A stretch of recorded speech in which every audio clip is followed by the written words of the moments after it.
주님께서 여러분과 함께 요한이 전한 거룩한 복음입니다. 그날 곧 주간 첫날 저녁이 되자 제자들은 유다인들이 두려워 문을 모두 잠가놓고 있었다. 그런데 예수님께서 오시어 가운데에 서시며 평화가 너희와 함께 하고 그들에게 말씀하셨다. 이렇게 말씀하시고 나서 당신의 두 손과 옆구리를 그들에게 보여주셨다. 제자들은 주님을 뵙고 기뻐하였다. 예수님께서 다시 그들에게 이르셨다. 평화가 너희와 함께. 아버지께서 나를 보내신 것처럼 나도 너희를 보낸다. 이렇게 이르시고 나서 그들에게 숨을 불어넣으며 말씀하셨다. 성령을 받아라. 너희가 누구의 죄든지 용서해 주면 그가 용서를 받을 것이고 그대로 두면 그대로 남아있을 것이다. 12 제자 가운데 하나로서 쌍둥이라고 불리는 토마스는 예수님께서 오셨을 때에 그들과 함께 있지 않았다. 그래서 다른 제자들이 그에게 우리는 주님을 배웠소 하고 말하였다. 그러나 토마스는 그들에게 나는 그분의 손에 있는 못자국을 직접 보고 그 못자국에 내 손가락을 넣어보고 또 그분 옆구리에 내 손을 넣어보지 않고는 결코 믿지 못하겠소 하고 말하였다. 여드레 뒤에 제자들이 다시 집안에 모여 있었는데 토마스도 그들과 함께 있었다. 문이 다 잠겨 있었는데도 예수님께서 오시어 가운데에 서시며 평화가 너희와 함께 하고 말씀하셨다. 그러고 나서 토마스에게 이르셨다. 내 손가락을 여기 대보고 내 손을 보아라. 내 손을 뻗어 내 옆구리에 넣어 보아라. 그리고 의심을 버리고 믿어라. 토마스가 예수님께 대답하였다. 저희 주님, 저희 하느님. 그러자 예수님께서 토마스에게 말씀하셨다. 너는 나를 보고서야 믿느냐? 보지 않고도 믿는 사람은 행복하다. 예수님께서는 이 책에 기록되지 않는 다른 많은 표징도 제자들 앞에서 일으키셨다. 이것들을 기록한 목적은 예수님께서 메시아시며 하느님의 아드님이심을 여러분이 믿고 또 그렇게 믿어서 그분의 이름으로 생명을 얻게 하려는 것이다.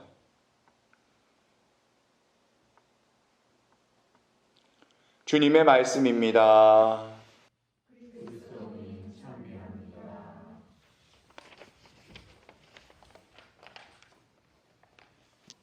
영국의 철학자 오놀라 오닐이라는 사람은 우리 사회는 신뢰의 위기에 처해 있다 라고 말합니다. 현대사회의 가장 큰 문제, 위기가 신뢰 없음으로 본 겁니다. 서로 못 믿는 시대가 되었다는 겁니다. 생각해보면 예전 학교 선생님의 말씀이라면 무조건 믿었었을 때가 생각납니다. 요즘엔 그렇지 않습니다. 요즘 시대 정부의 말을 그대로 믿는 사람 별로 없습니다. 언론의 이야기를 그대로 믿는 사람도 드뭅니다. 이런 의심과 불신은 포스트 모더니즘을 살아가는 현대인들에 나타나는 특징입니다. 엊그저께 세월호 6주기를 지냈습니다. 저는 그렇게 생각했습니다. 정부가 무능하고 일관성이 없었다. 그게 문제가 아니라 더 큰 문제는 그 뒤에 그 사건으로 인해 우리 사회에 불신의 뿌리가 더 깊어졌다는 사실입니다. 2015년 메르스 사태를 쭉 보다가 우리나라 철학자 강신주 박사가 했던 인터뷰 내용을 보게 되었습니다. 전염병은 인간으로 하여금 서로를 미워하게 만듭니다. 타인에 대한 두려움, 적개심, 혐오감을 머리가 아닌 가슴에 품도록 강제하는 것입니다. 메르스 사태를 접하면서 전염병 자체보다 그로 인한 후유증이 걱정되는 이유가 여기에 있습니다. 공동체의 가치는 사랑입니다. 서로 사랑한다는 것은 체액을 교류하는 것, 즉 감염을 감당하는 행위입니다. 그런데 전염병으로 내 몸을 강력하게 아끼게 되면 결국 쪼개지기 마련입니다. 공동체의 유대 연대를 힘들게 만드는 셈이 됩니다. 이 말을 보고 코로나를 잘 이겨내는 것도 중요하지만 불신하게 되고 서로 멀어지는 것을 막는 일도 중요하다고 생각이 들었습니다. 씨 뿌리는 사람의 비유는 하느님께 대한 신뢰를 잘 설명하고 있습니다. 씨앗은 다 똑같았습니다. 다 좋은 씨앗, 하느님의 말씀이었습니다. 그런데 뿌려지는 밭의 상태에 따라서 전혀 다른 결실을 맺었습니다. 루카복음은 좋은 밭, 열매를 잘 맺은 밭의 특징을 이렇게 이야기합니다. 좋은 땅에 떨어진 것은 바르고 착한 마음으로 말씀을 듣고 간직하여 인내로써 열매를 맺은 사람들이다. 말씀을 들을 때 바르고 착한 마음으로 들었다는 겁니다. 말씀을 들을 때 조건이 있다는 겁니다. 바르고 착한 마음. 성경은 착한 마음을 자주 강조합니다. 이거는 하나같이 신뢰하는 마음을 이야기합니다. 신뢰하는 사람이 열매를 맺는다라는 겁니다. 그렇다면 신앙생활, 수도생활을 오래 해도 변화되지 않는 경우가 있다면, 시간이 지나도 유익을 누리지 못한다면 그건 신뢰하지 못하는 마음 때문에 그럴 것입니다. 말씀을 듣고 기도하는 양이 중요한 것이 아니라 어떤 마음으로 듣고 묵상하는가. 히브리서 4장 2절은 이 부분을 정확하게 지적합니다. 사실 그들이나 우리나 마찬가지로 기쁜 소식을 들었습니다. 그러나 그들이 들은 그 말씀은 그들에게 아무런 이득이 되지 못했습니다. 그 말씀을 귀여겨 들은 이들과 믿음으로 결합되지 못했기 때문입니다. 미국의 잭 웰치라는 사람이 어렸을 때 말을 심하게 더듬었다고 합니다. 늘 바보라는 놀림을 당했고 맨날 울면서 집에 왔다고 합니다. 그때마다 어머니가 해줬던 말씀, 너는 말이 느린 게 아니야. 넌 생각의 속도가 다른 사람보다 훨씬 빨라. 입이 못 따라가는 거야. 넌 생각의 속도가 빨라서 앞으로 위대한 사람이 될 거야 라고 했다고 합니다. 잭 웰치는 커서 미국 최대 가전기업 제너럴 일렉트로닉을 창업하고 세계 최고의 갑부가 됩니다. 초등학생 아들이 성적표를 가져왔는데 전부 가를 맞고 한 과목만 양을 받아왔답니다. 아이들이 다 놀리고 선생님은 이게 성적표냐고 혼을 냈는데 아버지가 그랬대요. 너무 한 과목만 열심히 공부하지 말아라. 남들이 가를 봤을 때 아버지는 양 한 과목을 본 겁니다. 부모가 자녀에게 줄 수 있는 가장 큰 선물은 믿어주는 거구나. 한 사람만 믿어줘도 그 사람이 일어설 수 있습니다. 믿어주면 사람이 변화하게 되어 있습니다. 불신의 시대를 살아가는 우리가 잃어가는 게 신뢰의 힘이 아닐까. 서로를 믿어주지 못하는 것.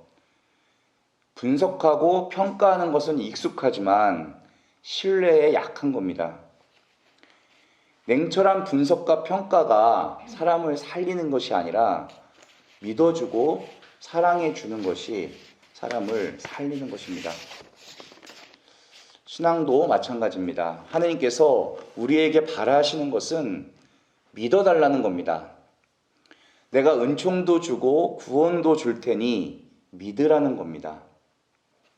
토마스 사도에게 너는 나를 보고서야 믿느냐? 보지 않고도 믿는 사람은 행복하다. 예수님의 마음이 애틋하게 애잔하게 느껴집니다. 그래서 하느님께서는 수시로 우상을 섬기지 말라고 하셨어요. 우상은 우리가 의지해야 할 대상이 아니라는 겁니다. 우리 인생의 기초를 둘 만한 대상이 아니라는 거. 그래서 우상이 흔들리지 않고 변하지 않는다면 우리가 붙들어도 되고 섬겨도 괜찮습니다. 그런데 우상을 섬기지 말라고 한 이유는 한결같지 않기 때문에, 반드시 무너질 때가 오기 때문에, 지금 아무리 좋아 보이고 잘 나간다 해도 반드시 무너지기 때문에 그렇습니다.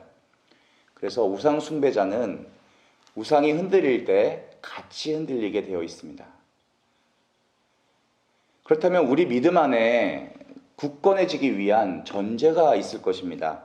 내가 의지하고 있었던 게 다 무너져야 되는 거예요. 내가 의지하고 있었던 것들이 더 이상 의지할 만한 게 아니라는 것을 깨달았을 때 믿음이 시작될 겁니다. 내가 의지하고 자랑하고 살아왔던 것들이 이거 아니구나, 이거 흔들리는 거구나, 이거 믿었다가는 죽겠구나 깨달으면 하느님 안에 믿음이 싹트기 시작할 겁니다. 우리가 하느님을 믿는다고는 하지만 정말 의지하는 것들이 있습니다. 돈이 있으면 편한데 돈이 없으면 불안해진다. 그럼 돈이 우상인 겁니다. 많은 사람들이 자녀가 우상인 경우들이 있습니다. 자녀에게 모든 희망을 다 걸고 있어요. 직업이 우상인 경우도 있고 자존심이 우상인 경우도 있습니다. 하느님을 의지한다고 하지만 내가 실제적으로 의지하고 자랑하고 있는 게 하나씩은 다 있습니다. 그것이 무너지는 날 같이 무너지는 겁니다. 그래서 하느님이 우리를 사랑하시기 때문에 하시는 일이 있어요. 우리가 의지하는 것들을 흔드시는 겁니다. 내가 자랑하고 의지하는 것들을 흔드는 거. 왜냐하면 그게 의지할 대상이 아니라는 것을 알려주시기 위해서. 성경에서 징계하시는 하나님이 나옵니다. 우리가 잘못할 때 그때마다 징계하고 혼낸다는 뜻이 아니라 우리가 다른 것에 의지할 때 그걸 흔드시는 게 징계입니다. 흔들린다는 사실을 통로하시는 것. 우리가 무너지고 쓰러지라고 징계하시는 게 아니라 잘못된 의지를 드러내게 하시려고 징계하시는 것. 내 자존심, 내 돈, 내 가족, 지위. 하느님이 사랑하시기 때문에 언젠가는 흔드실 때가 있다는 겁니다. 탈출기에 나오는 10가지 재앙은 이집트 전체에 10가지 재앙을 내리신 이유는 한 가지였어요. 파라오가 안 믿기 때문에. 얼마나 똥꼬집이 센지 10가지를 얻어 터져야 그제서야 믿게 된 겁니다. 10가지 재앙의 내용을 보시면 그 당시 이집트 사람들이 신으로 생각했던 것을 하나하나씩 꺾으신 거예요. 이건 신이 아니라 하느님의 피조물에 불과하다는 사실을 보여주신 겁니다. 강의 신, 가축의 신, 우박의 신, 곤충의 신. 너희들이 신이라고 생각하는 거 다 하느님께서 조정하신다 이겁니다. 너희가 믿고 있는 것은 아무것도 아니다. 이거를 폭로하는 게 10가지 재앙입니다. 마지막에 가문을 잇는 맞이를 치시니까 그제서야 어떻게 된 거예요? 믿는 척이라도 하는 겁니다. 이 이야기가 들려주는 내용은 우리가 믿던 것들이 흔들릴 때 그때서야 하느님을 믿게 된다. 하느님이 흔들어 주시기 전에 내 손으로 우상을 내려놓으면 되는 겁니다.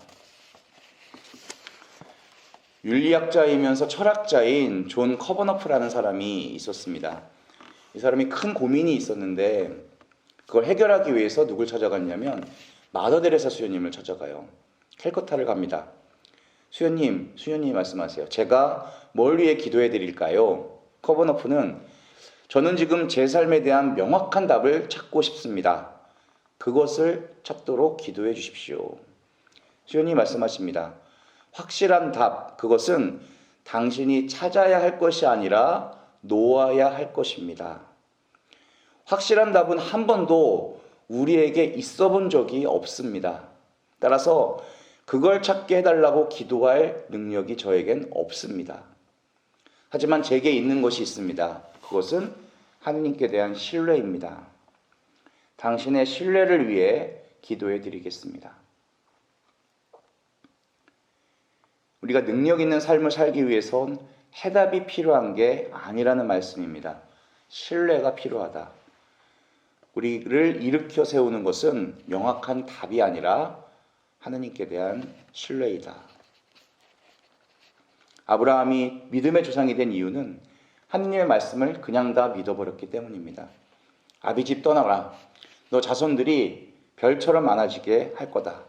그냥 다 믿었습니다. 그걸 보고 하느님께서 의롭다고 하셨어요. 다른 말로 하느님께서 기뻐하셨다는 뜻입니다.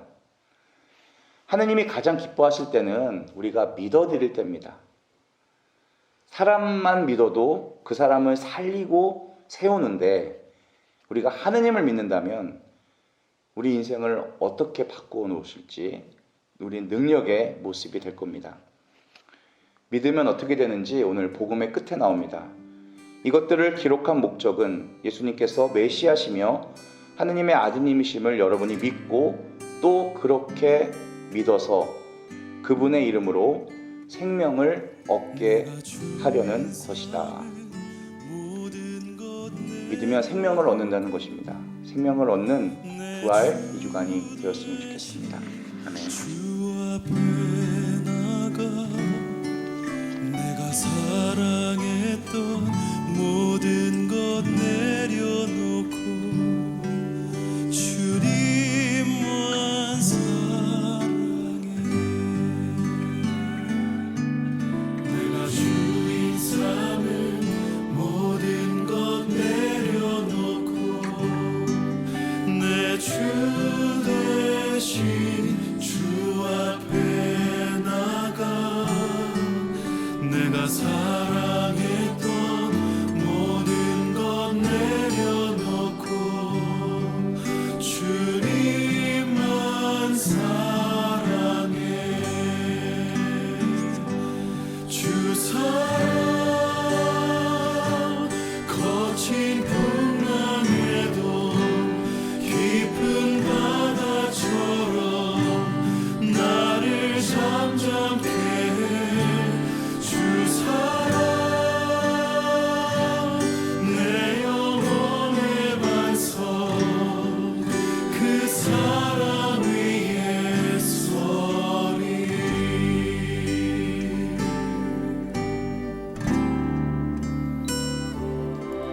내가 주인 삼은 모든 것 내려놓고 내 주 대신 주 앞에 나가 내가 사랑했던 모든 것 내려놓고 주님만 사랑해. 주 사랑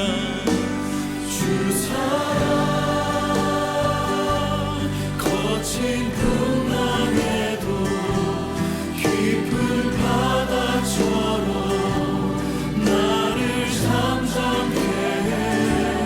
주 사랑 내 영혼의 반석 그 사랑 위에 서리. 내가 주인 삼은 모든 것 내려놓고 내 주 대신 주 앞에 나가 내가 사랑했던 모든 것 내려놓고 주님만 사랑해. 내가 주인 삼은